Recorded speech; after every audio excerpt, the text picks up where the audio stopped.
Hello दोस्तों, कैसे हैं आप सभी। आशा करता हूँ अच्छे होंगे। आज से हम पॉलिटी की विशेष श्रृंखला शुरू करने जा रहे हैं जो आगामी परीक्षाओं के लिए बहुत महत्वपूर्ण होगी। तो आइए शुरू करते हैं इस श्रृंखला का भाग एक। भारत का संवैधानिक विकास। ईस्ट इंडिया कंपनी की स्थापना किस चार्टर एक्ट के तहत की गई? 1600 ईस्वी के चार्टर एक्ट के तहत। महारानी एलिजाबेथ ने ईस्ट इंडिया कंपनी की स्थापना कर किसकी अध्यक्षता में पूर्वी देशों में व्यापार करने की आज्ञा प्रदान की थी? Lord mayor. आंग्ल भारतीय विधि संहिताओं के निर्माण एवं विकास की नींव कहाँ से प्रारंभ होती है? 1600 ईस्वी के चार्टर से।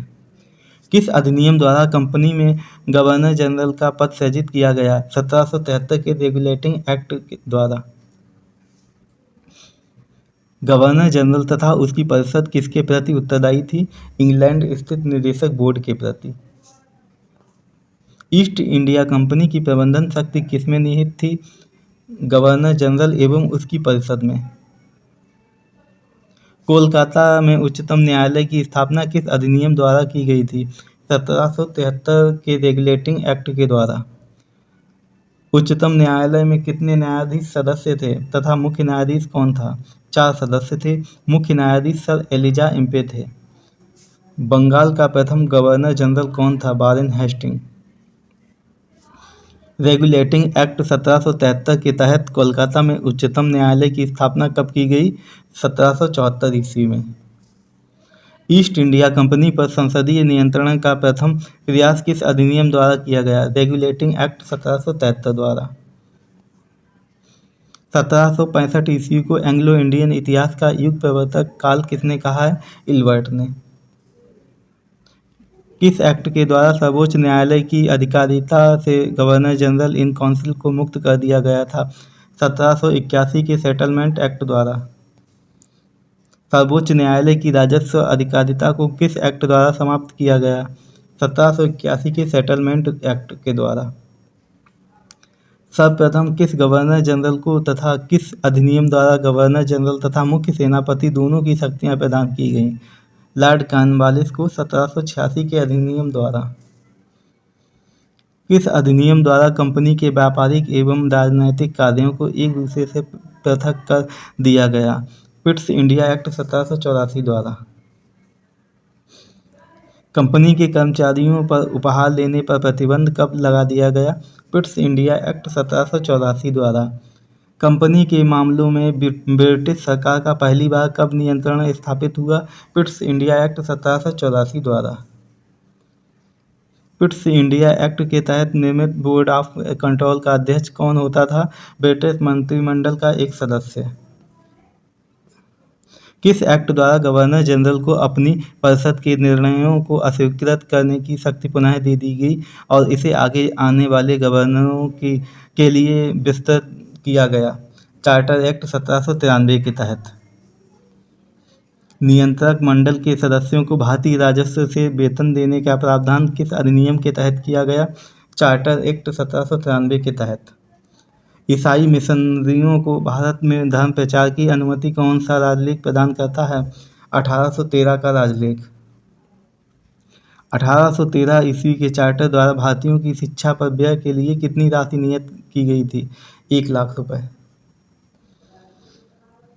भारत में आकर बसने तथा व्यापार करने के लिए आने वाले अंग्रेजों को लाइसेंस लेना किस चार्टर द्वारा अनिवार्य कर दिया गया? 1813 के चार्टर द्वारा। किस अधिनियम द्वारा गवर्नर जनरल के सदस्यों की संख्या 4 से 3 कर दी गई, जिसमें से एक प्रांत का मुख्य सेनापति होना अनिवार्य था? 1784 के पिट्स इंडिया एक्ट द्वारा।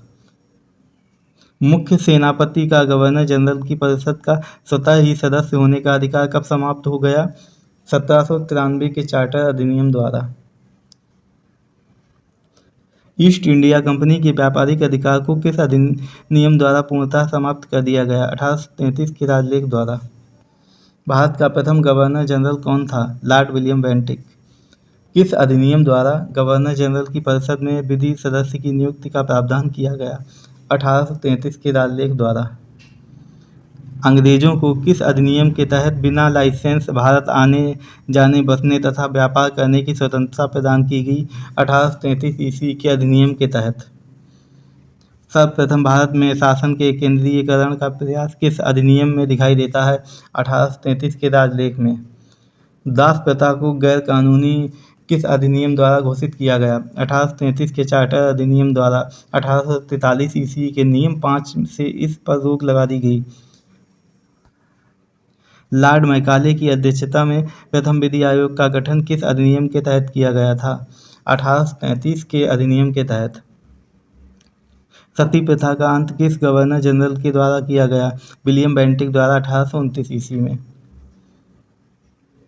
किस अधिनियम द्वारा भारत के लिए 12 सदस्यीय विधान परिषद की स्थापना करते हुए कार्यपालिकीय एवं विधायी कृत्यों को पृथक कर दिया गया? 1853 के चार्टर अधिनियम द्वारा। भारतीय विधान परिषद में क्षेत्रीय प्रतिनिधित्व का सिद्धांत किस राजलेख द्वारा लागू किया गया? 1853 के राजलेख द्वारा। विधि सदस्य को कब गवर्नर जनरल की कार्यकारिणी का पूर्ण सदस्य बना दिया गया? 1853 में।